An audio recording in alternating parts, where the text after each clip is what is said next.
বন্ধুরা, আমাদের আজকের রেসিপি রাত্রের অবশিষ্ট ভাত দিয়ে কিভাবে ফ্লেভারফুল নাস্তা বানাবেন।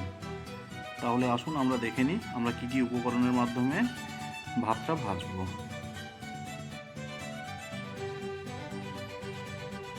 আমরা পেঁয়াজগুলি ঠিক এইভাবে কেটে নেব ছোট ছোট করে। তারপরে আমরা টমেটোটা ঠিক একই রকমভাবে কেটে নেব ছোট ছোট করে।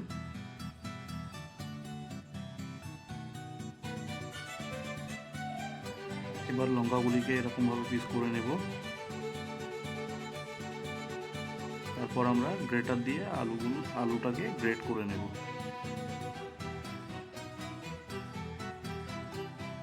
এখন আমরা ওভেনটাকে জ্বেলে দেব এবং পরিমাণ মতো তেল দিয়ে আমরা ডিমটা ভেজে নেব।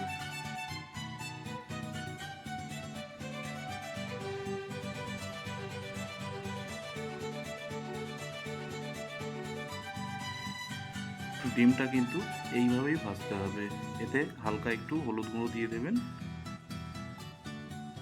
ডিমটা আমাদের ভাজা হয়ে গেছে, এটা এখন আমরা একটা পাত্রে তুলে নেব। এরপর আমরা পরিমাণ মতো তেল দিয়ে এতে আমাদের কাঁচা লঙ্কা ও পেঁয়াজের টুকরাগুলো দিয়ে দিলাম। পরিমাণ মতো লবণ দিয়ে দেব। এবার এটাকে আমরা কিছুক্ষণ নাড়াচাড়া করে নেব। তারপর আমরা গ্রেটারে গ্রেট করা আলুগুলো দিয়ে দিলাম ও পরিমাণ মতো হলুদ গুঁড়ো।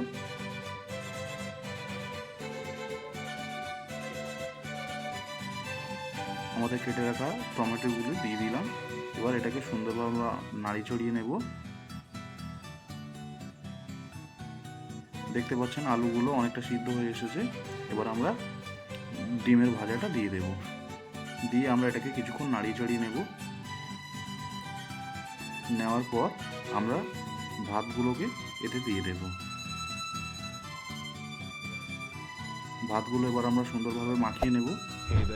মাখিয়ে নিয়ে কিছুক্ষণ ভাতগুলো ভেজে নেব। ভাতগুলো আমাদের ভাজা হয়ে গেছে, দেখতেই পাচ্ছেন। এখন এগুলি আমরা একটা পাত্রে তুলে নেব। তো বন্ধুরা, আমাদের আজকের ভিডিও এই পর্যন্ত। দেখা হবে আবার পরের ভিডিওতে নতুন রেসিপি নিয়ে।